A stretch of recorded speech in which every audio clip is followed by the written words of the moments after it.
wa ta'ala.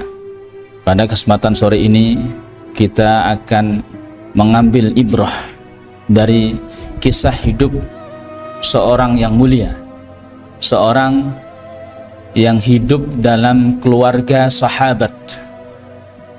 Ayahnya sahabat, ibundanya sahabat, kakeknya sahabat, neneknya sahabat, buyutnya sahabat, kakaknya sahabat, bibinya sahabat, pamannya Rasulullah sallallahu alaihi wasallam.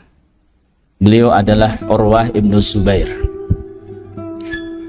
orang yang mulia yang nasabnya Urwah ibnu Zubair ibnu Al-Awwam ibnu Khuwailid ibnu Asad ibnu Abdul Uzza ibnu Qusay ibnu Kilab. Nasab Urwah bin Zubair bertemu dengan nasab Rasulullah SAW pada Qusay bin Kilab, ya, karena Rasulullah Muhammad ibni Abdullah ibni Abdul Muttalib ibni Hashim ibni Abdi Manaf ibni Qusay bin Kilab. Urwah bin Zubair, kalau kita lihat urutan nasabnya, Urwah bin Zubair berarti ayahnya adalah Az-Zubair ibn Al-Awwam, salah satu dari 10 sahabat yang dijamin masuk surga. Ada 10 sahabat yang dijamin masuk surga, salah satunya adalah Az-Zubair ibn Awwam yang merupakan ayah dari Urwah bin Zubair. Az-Zubair bin Awwam siapa? Kita pasti semua tahu tentang sosok Az-Zubair bin Awwam, seorang sahabat yang pemberani, hawari Rasulullah sallallahu alaihi wasallam, pelindung Rasulullah sallallahu alaihi wasallam. Sebagaimana Nabi Isa punya hawari, maka Rasulullah punya hawari, yaitu Az-Zubair bin Awwam. Kalau kita lihat ke atas lagi, Awwam ibnu Khuwailid. Khuwailid ini adalah ayah dari Khadijah binti Khuwailid. Berarti Awwam ini adalah saudaranya Khadijah, ya, Awwam saudaranya Khadijah. Zubair bin Awwam berarti adalah keponakan dari Khadijah radhiyallahu ta'ala anha. Ibunya siapa? Ibunya adalah Asma binti Abi Bakar As-Siddiq. Asma siapa? Asma adalah wanita yang membagi ikat pinggangnya menjadi 2 ketika Rasulullah SAW hijrah bersama Abu Bakar. Satunya untuk dirinya dan satunya untuk mengikat perbekalan Rasulullah SAW. Makanya Asma ini dikenal dengan Dzatun Nitaqain, wanita yang memiliki 2 ikat pinggang. Satu ikat pinggang dia pakai, satu ikat pinggang dia pakai untuk mengikat makan Rasulullah SAW, dan ini ikat pinggang yang masuk ke surga. Maka ibunya pun termasuk orang yang dijamin masuk surga.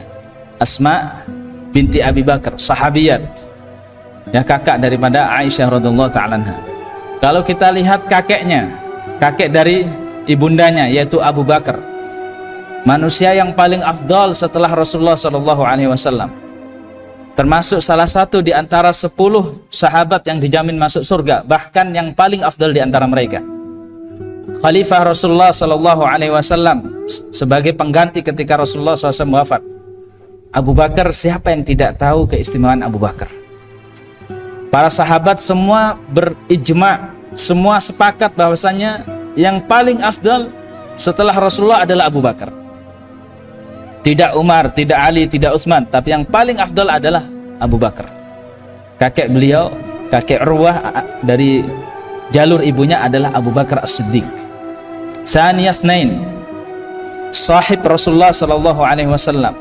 Satu-satunya sahabat Rasulullah sallallahu alaihi wasallam yang di masa jahiliyah beliau tidak bergelimang dengan kemaksiatan, dengan menyembah berhala, dengan meminum khamr, tidak.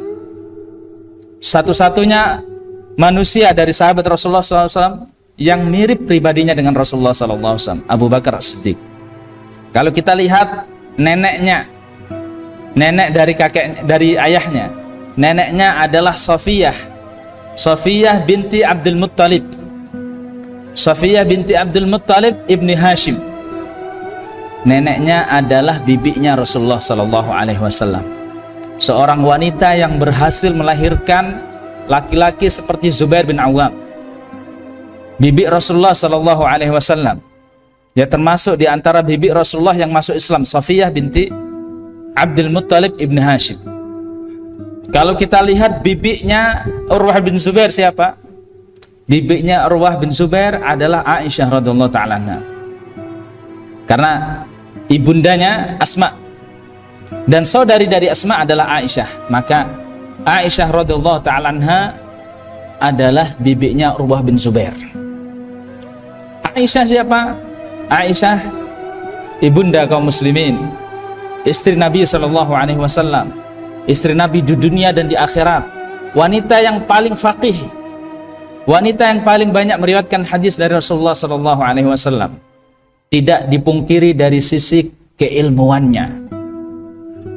Zaujatun Nabi SAW yang Allah sucikan melalui ayat yang Allah turunkan, Aisyah radhiyallahu ta'ala. Maka tidak heran kalau Urwah bin Zubair nantinya menjadi seorang ulama yang memiliki ilmu yang sangat dalam, menguasai fikih yang sangat luas, karena bibinya adalah Aisyah radhiyallahu ta'ala. Kalau kita lihat saudaranya siapa? Saudaranya adalah Abdullah bin Zubair, seorang sahabat, ya, termasuk salah satu dari Abadilah al-Arba'ah. Jadi ada 4 Abadilah dari kalangan sahabat yang Allah berikan usia panjang, yang di saat masa tabi'in manusia membutuhkan ilmu, membutuhkan fatwa, maka mereka kembali ke Abadilah al-Arba'ah. Di antara Abadilah al-Arba'ah adalah Abdullah bin Zubair, saudara dari Urwah bin Zubair. Abdullah bin Zubair termasuk khalifah, ya, karena beliau setelah wafatnya Yazid bin Muawiyah dibaiat menjadi khalifah. Ya, Abdullah bin Zubair termasuk khalifah kaum muslimin sepeninggal Yazid bin Muawiyah, dibaiat pada tahun 64 Hijriah. Ini keluarga Urwah bin Zubair. Jadi kita lihat dari ayahnya, dari ibundanya, dari kakek neneknya ke atas, ya, semuanya adalah orang mulia. Demikian juga kita lihat dari lingkungannya, saudaranya, bibinya yang senantiasa, ya, bermulazamah. Maka kalau kita lihat dari sisi ini, tidak heranlah muncullah seorang laki-laki seperti Urwah bin Zubair. Hayatuhu, kehidupan Urwah bin Zubair. Urwah bin Zubair lahir pada masa khilafah Umar bin Al-Khattab pada tahun 23 Hijriah. Jadi beliau lahir pada tahun 23 Hijriah. Beliau termasuk tabi'in, ya, karena tidak bertemu dengan Rasulullah SAW. Lahir di akhir masa kekhilafahan Umar bin Al-Khattab. Nah, karena Umar bin Khattab meninggal pada tahun ke-23 Hijriah. Wa tufiya, Urwah ini meninggal pada tahun 94 Hijriah. Jadi kalau kita hitung dari masa lahirnya beliau sampai masa wafatnya beliau, maka umur beliau ketika wafat adalah 71 tahun. Dan beliau wafat pada tahun fuqaha. Di tahun 94 Hijriah dikenal dengan tahun fuqaha, karena pada tahun itu meninggal fuqaha. Jadi yang meninggal banyak, para ulama meninggal pada saat itu. Maka Urwah bin Zubair, ya, termasuk di antara fuqaha yang meninggal pada tahun itu. Urwah bin Zubair mengisi kehidupannya dengan ilmu dan ibadah. Kalau kita lihat dari riwayat-riwayat yang menjelaskan tentang sosok Urwah ini, maka ditemukan riwayat bahwasanya beliau itu kana yasumud dahra kullahu. Urwah ini dahulu puasa dahr, ya. Kana yasumud dahra kullahu illa yaumil fitr wal adha. Jadi hanya 2 hari saja dalam setahun beliau tidak berpuasa, yaitu yaum Idul Fitri dengan yaumul adha. Jadi seharusnya seorang talibul ilm khususnya dan muslim pada umumnya adalah memperkuat ibadahnya, karena ibadah itu adalah silah, hubungan antara dirinya dengan Allah Subhanahu wa taala. Jadi ketika dia mengaku sebagai talibul ilm, maka dia justru lebih banyak butuh dengan ibadah. Karena ibadah itu adalah buah daripada ilmu. Ya, sebuah ilmu yang tidak diamalkan melalui ibadah ini, maka selayaknya seperti pohon yang tidak berbuah. Dia mungkin lebat ya daunnya, dia mungkin rindang, bagus, tapi ketika tidak berbuah maka tidak mengeluarkan atau tidak memberikan manfaat yang maksimal. Sebuah pohon yang rindang, pohon yang bagus, pohon yang subur, tapi ketika tidak mengeluarkan buah, maka pohon ini tidak bisa memberikan manfaat yang maksimal. Maka seorang penuntut ilmu ketika ingin manfaatnya maksimal, maksimalkan ibadah.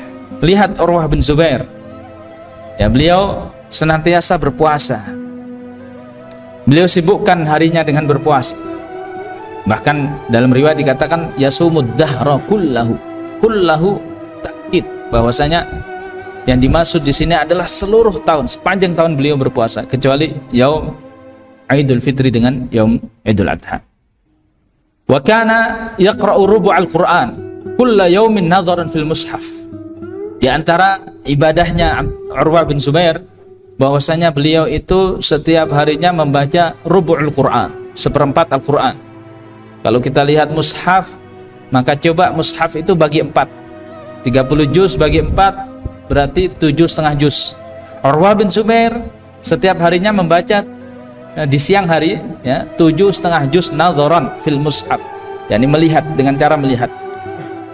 Wa yaqumu bihil lail, kemudian apa yang dia baca pada siang hari itu beliau baca lagi tengah malam dalam kondisi sholat. Jadi beliau baca 2 kali, beliau baca di siang hari dan beliau baca di malam hari. Dan ini memiliki faidah yang sangat besar. Yang pernah mempraktekannya akan mendapatkan maslahatnya. Siapa saja yang ingin menghafal Al-Quran, maka hafallah, murajaahlah Al-Quran itu ketika sholat. Di antara yang bisa menetapkan hafalan adalah ketika hafalan itu dimurajaah ketika sholat. Maka siapa saja yang ingin menghafal Al-Quran, hafal siang hari. Ketika malam, maka jadikan hafalan itu sebagai bacaan ketika sholat. Itulah yang dilakukan oleh Urwah bin Zubair.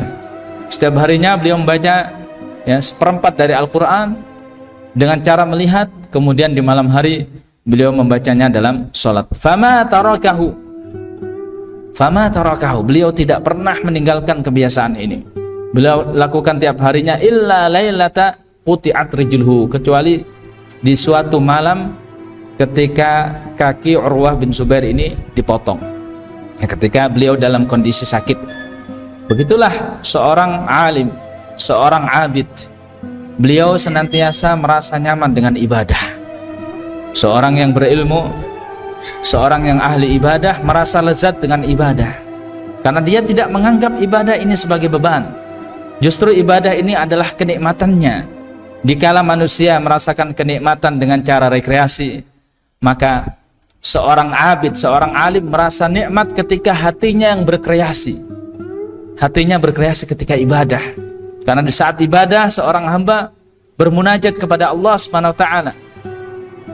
Yukhatibullah, berbicara dengan Allah Subhanahu wa taala melalui tilawah Al-Qur'an. Ketika manusia merasa senang ketika duduk di tempat ramai, maka seorang abid, seorang alim merasa senang ketika dia menyendiri, berkhulwat dengan Allah Subhanahu wa taala. Ketika dirinya merasa sepi, merasa sendiri, tidak ada orang yang melihat. Mungkin kalau banyak orang yang melihat, akan ada rasa riya, akan timbul perasaan ingin dipuji oleh manusia. Tapi ketika dia sendiri, maka disitulah akan muncul rasa ikhlas. Di sini tidak ada yang memaksa dia untuk ibadah, tidak ada yang memaksa dia untuk berbuat ketaatan. Bahkan seandainya dia bermaksiat, tidak ada yang tahu. Tapi seorang abid memilih ibadah, merasa lezat dengan ibadah, merasa lezat ketika dirinya berkhulwat dengan Allah Subhanahu wa taala.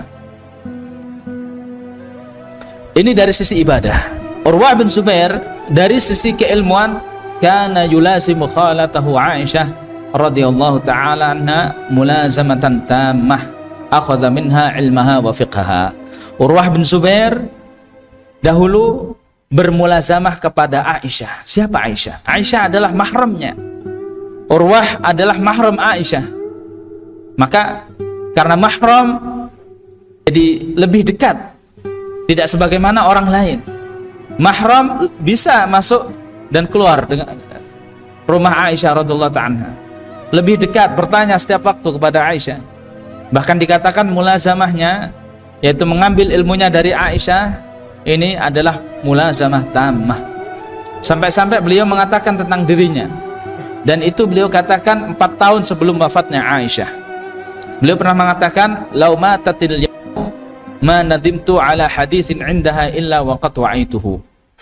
Jadi beliau pernah mengatakan sebelum wafatnya Aisyah radhiyallahu ta'ala anha, dengan masa 4 tahun beliau mengatakan, kalau seandainya Aisyah mati hari ini, kalau seandainya beliau wafat hari ini, maka aku tidak akan menyesal dengan hadis yang beliau miliki, karena semua hadisnya telah aku serap, semua ilmunya telah aku kuasai. Jadi begitulah seorang penuntut ilmu, dia harus menyerap ilmu dari gurunya, dia harus menguasai ilmu dari gurunya. Jadi seorang penuntut ilmu tidak merasa puas sebelum dia menguasai seluruh ilmu dari gurunya. Jadi dia bukan kutu loncat yang loncat ke sana ke sini, mengambil pucuk sini, mengambil pucuk sana, akhirnya tidak terbentuk ilmunya. Tapi dia menguasai ilmu, kemudian kalau sudah selesai berpindah ke ilmu yang lain. Sebagaimana para ulama, Imam Syafi'i rahimahullah ta'ala, ya ketika beliau merasa sudah menguasai ilmu gurunya Muslim Ibn Khalid Az-Zinji, maka beliau pergi ke Madinah untuk belajar dari Al-Imam Malik. Demikian juga setelah wafatnya Imam Malik, baru kemudian beliau pergi ke Al-Kufah untuk belajar dari Muhammad bin Hasan Asy-Syaibani. Begitulah seorang penuntut ilmu. Jadi dia merasa puas ketika dia sudah menguasai ilmu tempat tersebut atau ilmu dari gurunya, baru setelah itu dia pindah ke tempat yang lain. Urwah telah menguasai ilmu Aisyah, telah menyerap ilmu Aisyah, makanya beliau mengatakan bahwasanya kalau seandainya saat ini juga Aisyah radhiyallahu ta'ala wafat, maka beliau tidak menyesal, karena apa yang telah beliau dapatkan dari Aisyah. Ini termasuk keutamaan yang luar biasa, bagaimana seorang penuntut ilmu bisa mulazamah kepada gurunya. Dan diriwayatkan dalam sebuah kisah, di antara cara yang pernah ditempuh oleh Urwah bin Zubair dalam menuntut ilmu adalah beliau tidaklah mendengar hadis ya dari seseorang, artinya hadis itu diriwayatkan oleh seseorang, kecuali beliau datang ke orang itu. Bahkan kalau dia dapati dia sedang qailulah, maka beliau tunggu sampai orang itu keluar dari rumahnya. Jadi beliau tunggu, dan itu dulu yang pernah dilakukan oleh Abdullah bin Abbas, sehingga menjadi ulama ahlu tafsir. Ya, Abdullah bin Abbas melakukan demikian juga. Jadi begitulah himmah aliyah seorang penuntut ilmu. Jadi ilmu yu'ta wa la ya'ti, karena dia sadar bahwasanya ilmu itu mulia, ilmu itu harus didatangi, maka dia datang. Siapa saja yang punya ilmu, meskipun cuma satu hadis, tapi ilmu itu tidak ada pada diri kita, ilmu itu ada padanya, tidak ada pada diri kita, maka kita harus mendatanginya, kita minta ilmu darinya. Maka itu yang dilakukan oleh para ulama terdahulu, sehingga ilmu mereka barokah.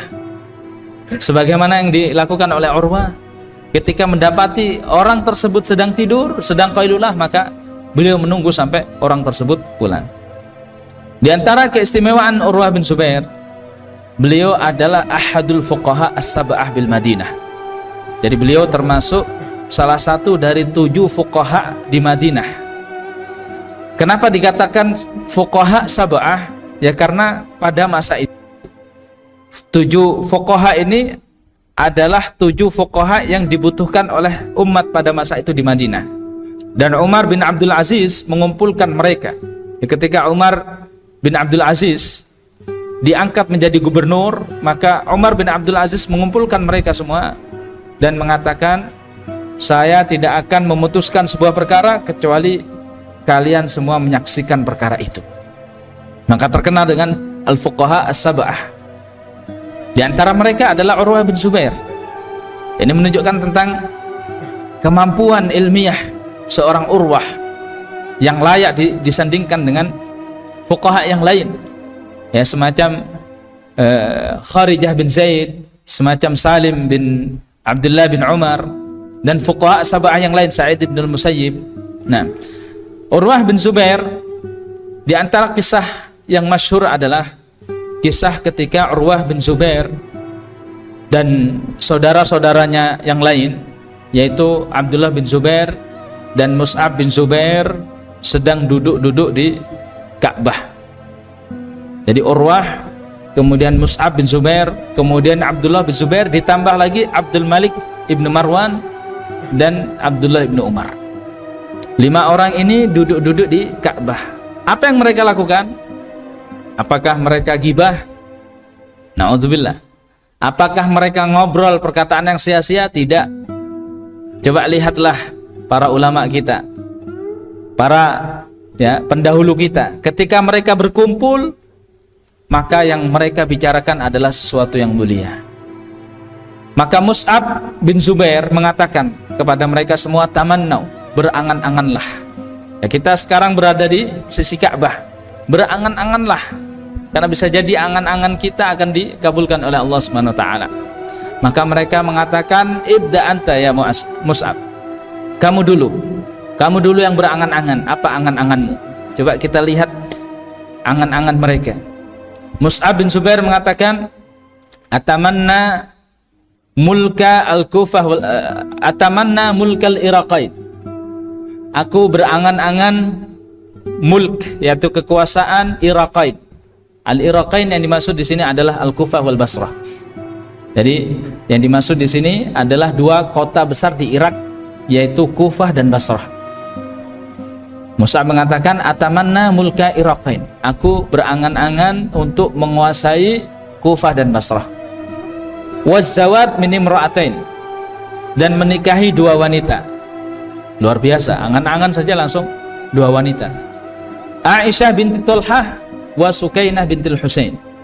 Aku berangan-angan menikahi Aisyah binti Talhah wa Sukainah bintil Husain.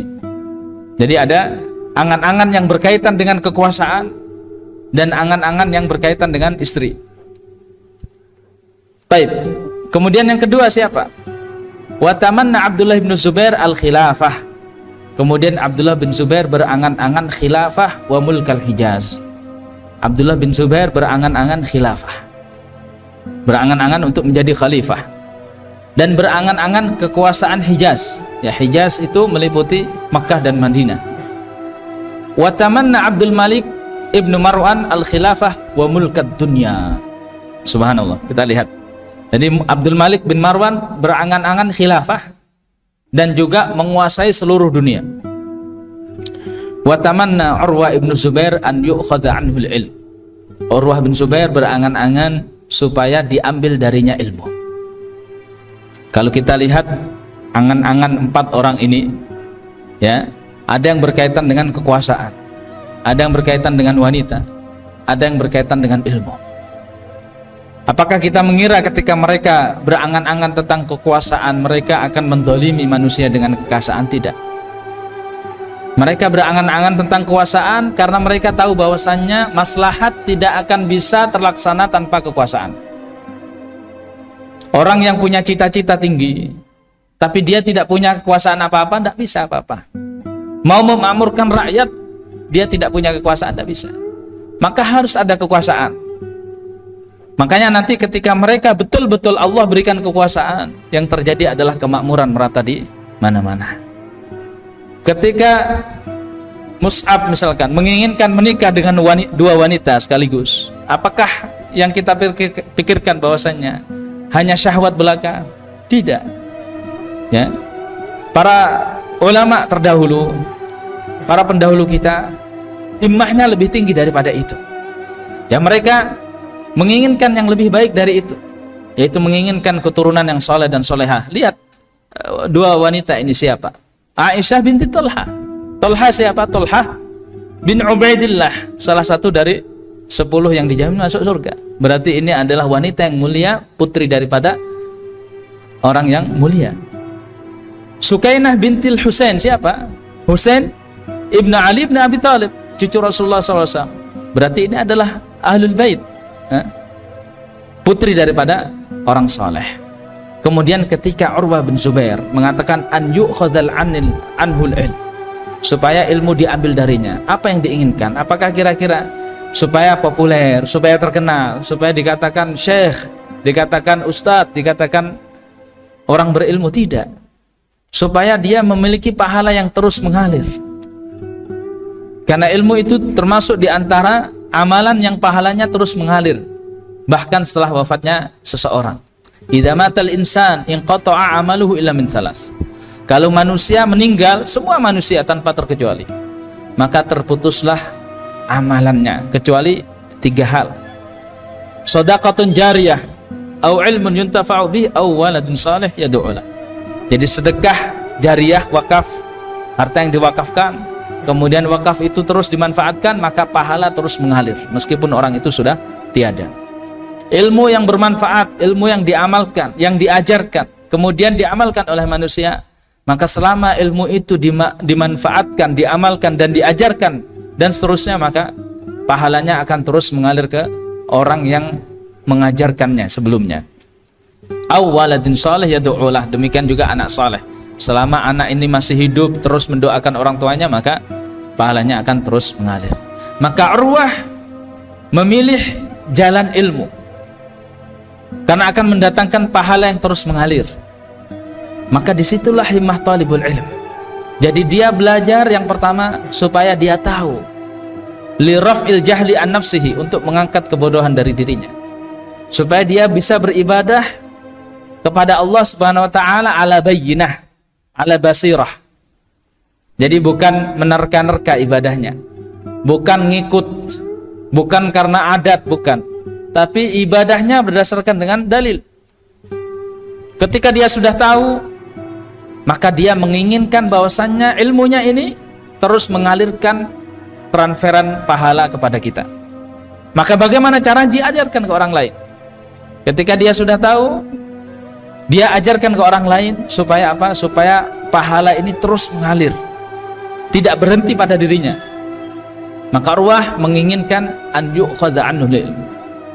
Maka betul yang terjadi nanti, ya, di antara putra daripada Urwah ini adalah Hisham bin Urwah. Beliau adalah guru daripada Imam Malik. Yang dari Imam Malik nanti akan datang murid-murid Imam Malik dari seluruh penjuru dunia, dari Irak, dari Makkah, dari Afrika, dari Andalus, dari seluruh penjuru dunia yang mengambil ilmu dari Imam Malik, kemudian menyebarkannya ke daerah mereka masing-masing.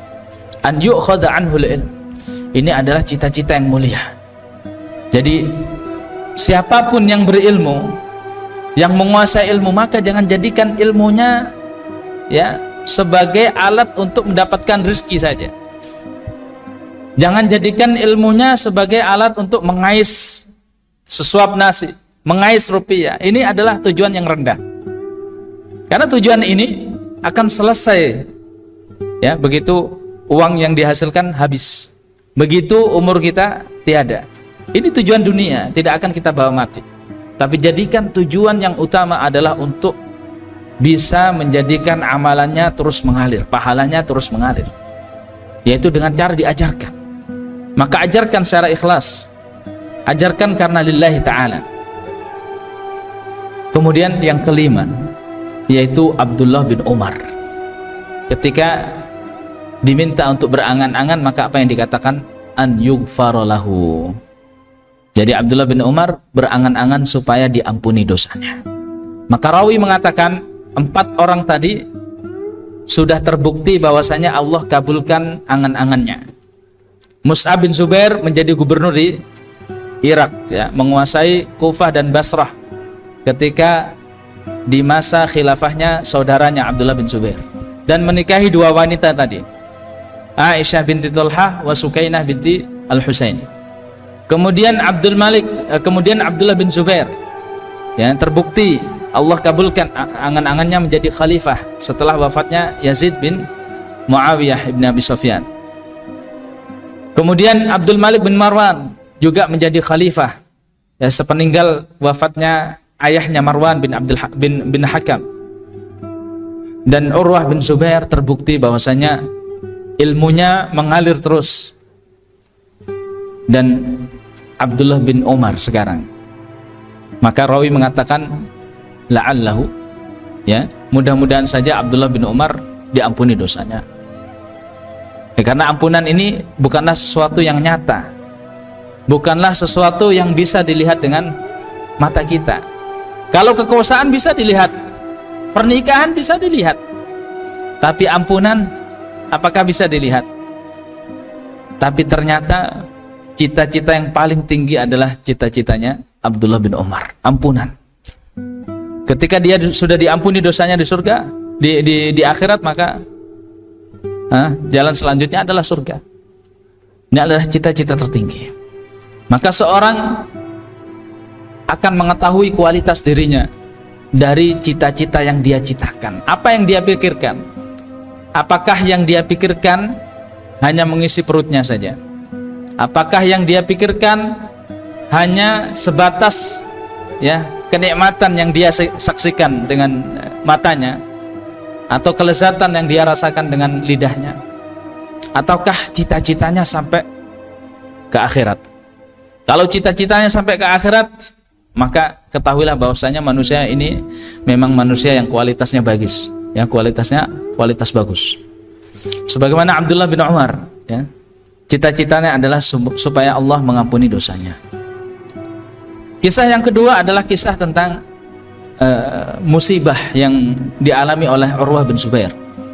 Urwah bin Zubair dalam sebuah perjalanan ke Syam pada saat itu, pada masa khilafahnya Al-Walid ibn Abdul Malik, beliau menderita sakit di kakinya yang mengharuskan beliau diamputasi, karena kalau tidak sakit itu akan menjalar ke seluruh tubuhnya dan dia akan mati.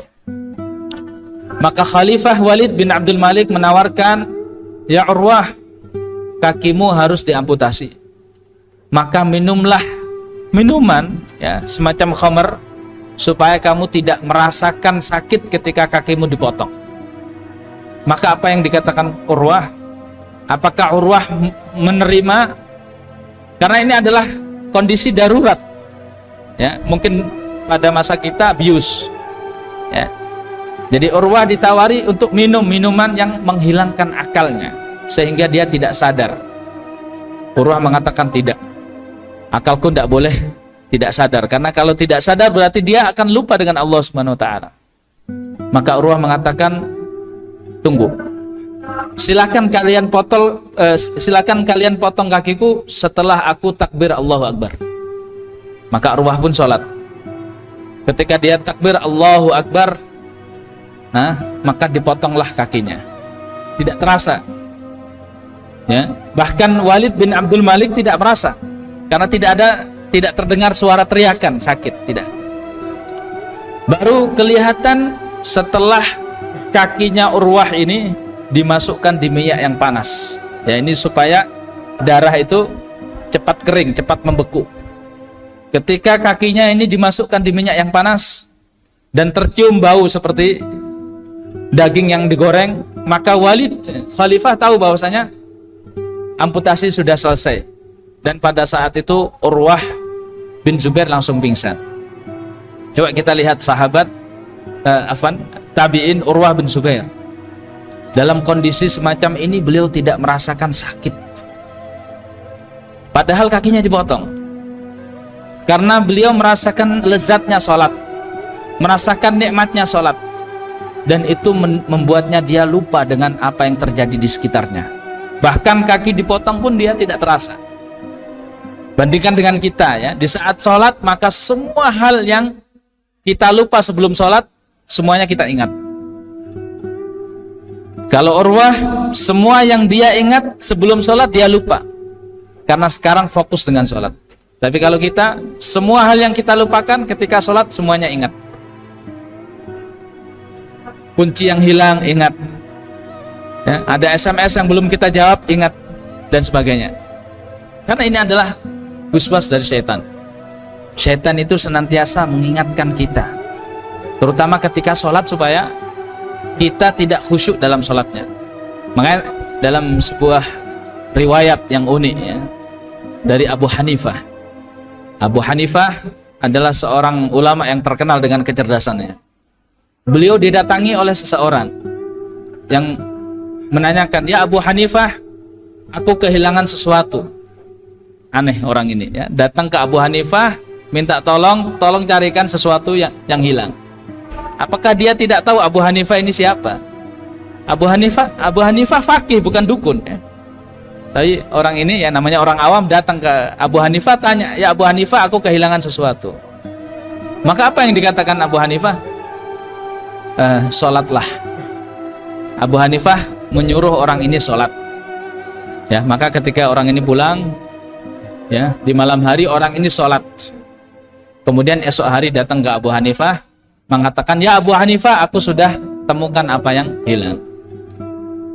Orang ini heran, "Kok bisa kamu tahu bahwasanya dengan sholat aku akan ingat barangku yang hilang?"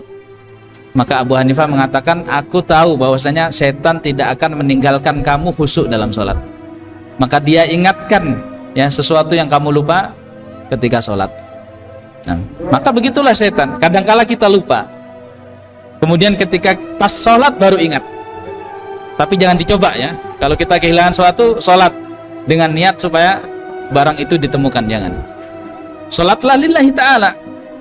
Dan setan nanti akan menggoda dengan mengingatkan kita sesuatu yang sebelumnya kita lupa. Maka dipotonglah kaki Urwah bin Zubair. Dan pada saat yang sama salah satu dari putranya meninggal. Maka datang kabar kepada Urwah ini dalam kondisi kakinya putus satu. Kemudian datang kabar bahwasanya anaknya meninggal. Maka apa yang dikatakan oleh Urwah bin Zubair? "Allahumma akhadta udwan wa tarakta a'da'a wa akhadta ibnan wa tarakta abna'a." Ya Allah, sesungguhnya engkau telah mengambil salah satu dari bagian tubuhku dan engkau meninggalkan yang lainnya.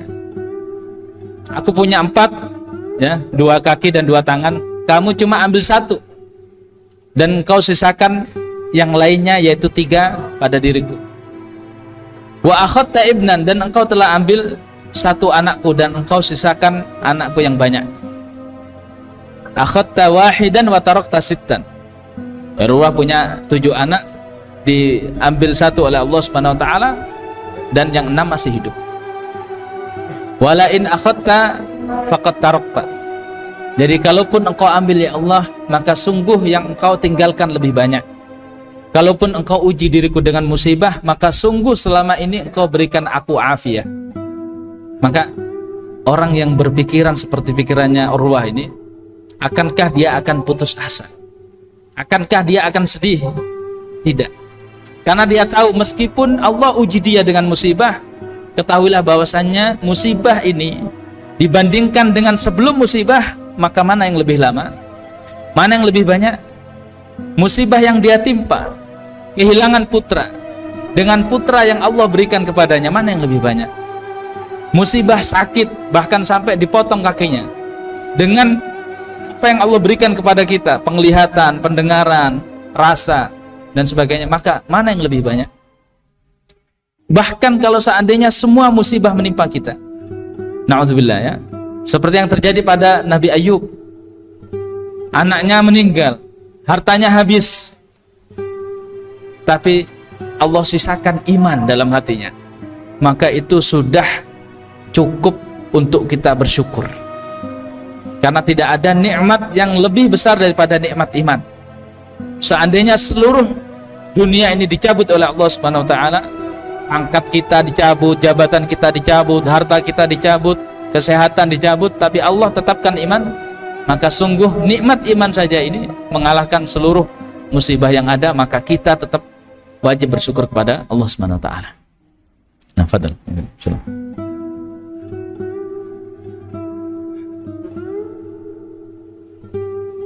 Di antara perkataan dari Urwah bin Zubair adalah perkataan beliau terhadap anak-anaknya. Beliau pernah mengatakan, berwasiat kepada anak-anaknya dan juga para pemuda pada saat itu, malakum la ta'allamun, kenapa kalian tidak mau belajar? In takunu sigara qaumin yushiku an takunu kibara qaumin, jika kalian merasa bahwasanya kalian sekarang adalah sigara qaumin, anak-anak masa muda, yushiku an takunu kibara qaumin, maka sebentar lagi kalian akan menjadi orang dewasa. Jika kalian merasa sekarang masih muda, maka sebentar lagi kalian akan mengganti generasi yang sebelum kalian. Wa ma khairu syekh an yakunu syaikhan wa huwa jahil. Maka apa baiknya, apa bagusnya kalau kalian menjadi syekh, kalian menjadi tua, tapi kalian tetap bodoh, tetap tidak berilmu, tetap jahil.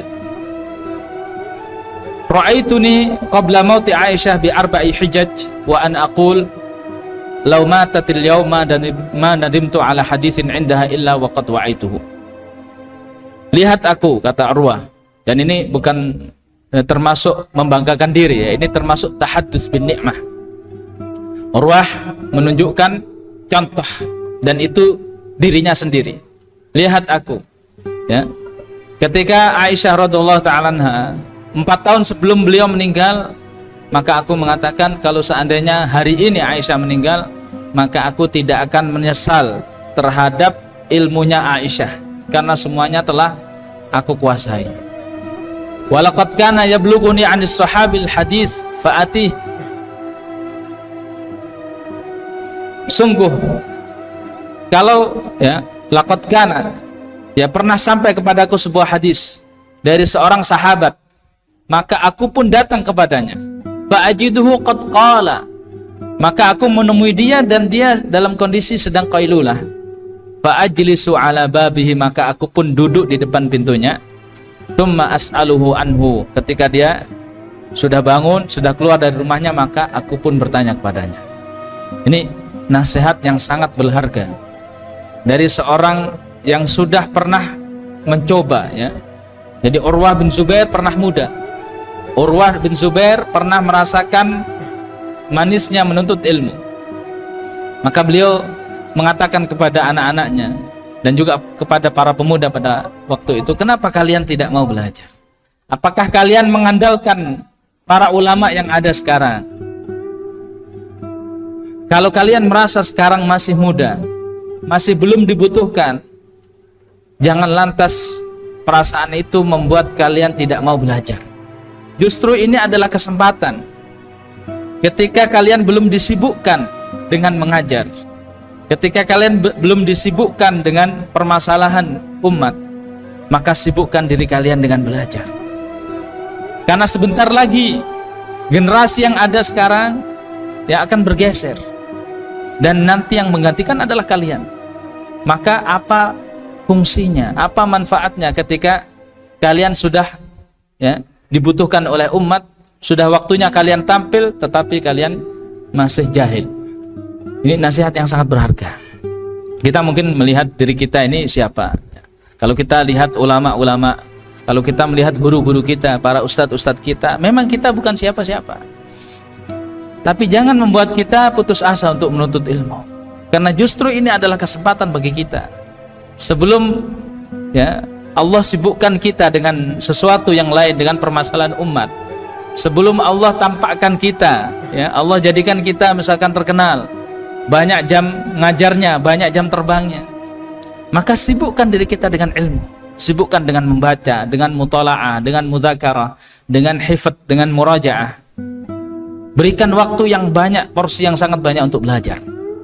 Karena ketika kita sudah mulai sibuk, sudah sibuk berdakwah, sudah sibuk mengajar, maka ya hampir-hampir tidak ada waktu lagi untuk belajar.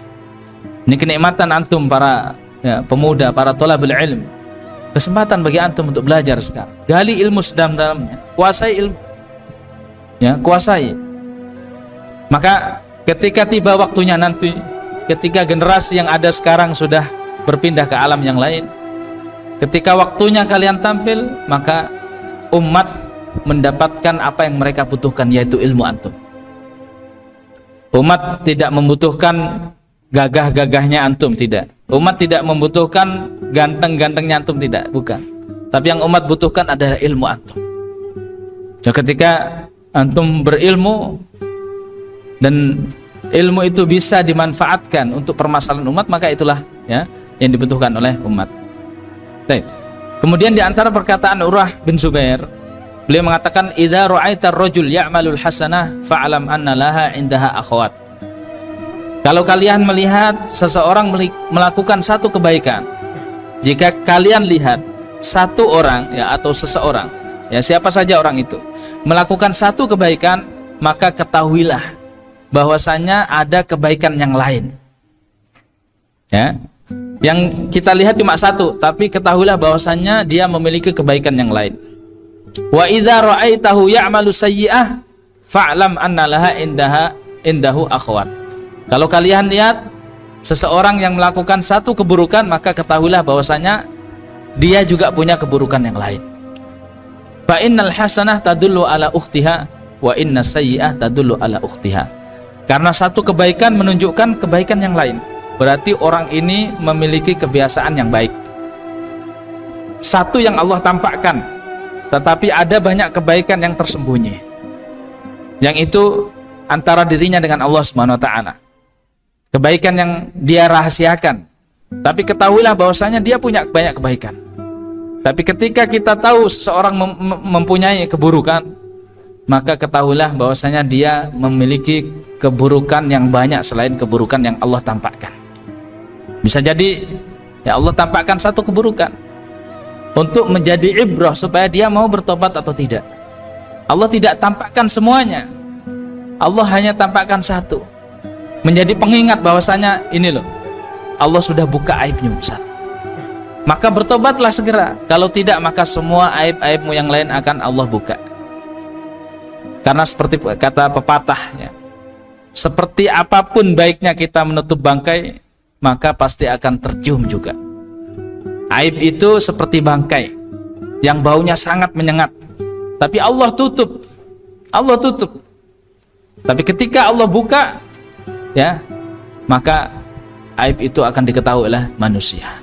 Maka ketika kita, alhamdulillah Allah tutup aib kita, segera bertobat, segera perbaiki kesalahan kita sebelum Allah buka.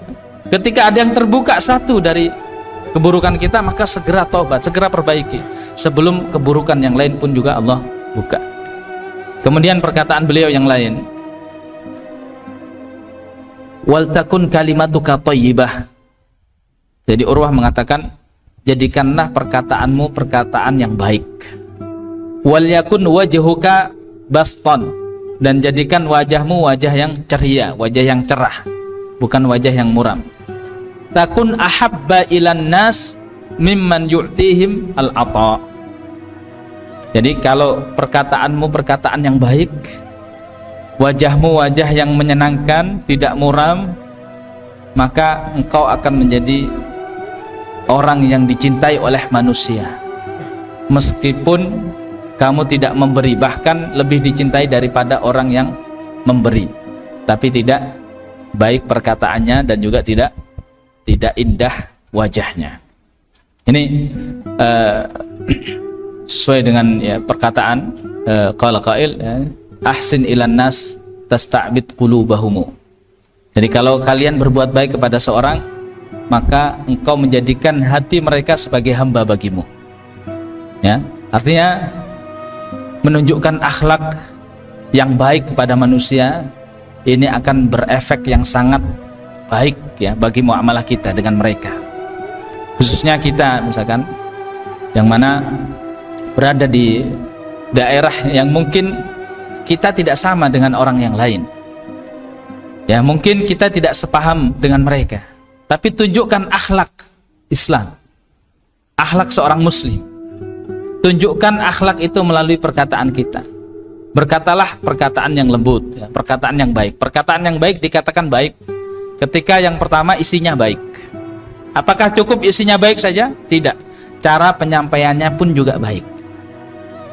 Kadangkala perkataan kita baik tapi cara penyampaiannya tidak baik, maka perkataan itu termasuk perkataan yang tidak baik. Maka selain isinya baik, maka cara menyampaikan juga baik. Kalau orang itu adalah orang yang lebih tua dari kita, maka kita sampaikan dengan lemah lembut, dengan bahasa yang halus, ya. Maka itulah ya perkataan yang baik. Kemudian juga penampilan kita, sikap kita terhadap mereka, menghormati mereka, sehingga dengan perkataan dan perilaku kita, maka manusia akan mencintai kita, ya, akan mudah diterima keberadaan kita. Dan disitulah peluang-peluang kita untuk mengamalkan amalan-amalan kita, mendakwahkan ya ilmu kita. Ketika manusia sudah menerima kita, masyarakat sudah menerima kita, maka disitulah peluang kita untuk mendakwahkan ilmu kita. Tapi kalau dari awal mereka sudah mendapati kita tidak baik, sudah mengecap kita tidak baik, maka sebaik apapun perkataan kita, bahkan seandainya kita mengatakan qala Allah qala Rasul, maka justru yang terjadi adalah mereka akan mendustakan ya apa yang telah kita sampaikan.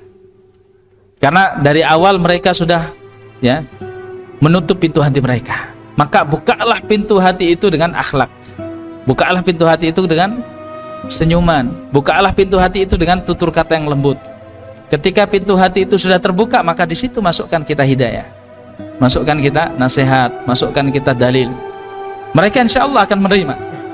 Tapi asal pintu hatinya terbuka. Karena kalau tidak terbuka, maka tidak akan masuk. Begitulah perkataan Urwah bin Zubair, dan beliau meninggal seperti yang kita katakan tadi pada tahun 94 Hijriah. Dan pada tahun itu ya tidak hanya beliau yang meninggal, tapi para ulama juga meninggal ya. Banyak diantara mereka adalah Sa'id bin Musayyib, meninggal pada tahun 94 Hijriah. Mudah-mudahan kisah dari Urwah bin Zubair ini memberikan kita hikmah, memberikan kita teladan ya, memberikan kita ibrah dan juga qudwah, sehingga kita bisa lebih maksimal lagi dalam menuntut ilmu, kita lebih maksimal lagi dalam ibadah, dan kita juga maksimal dalam muamalah kepada manusia. Wallahu ta'ala alam, wa sallallahu ala nabiyina Muhammad wa ala alihi wa sahbihi wasallam. Assalamualaikum warahmatullahi wabarakatuh.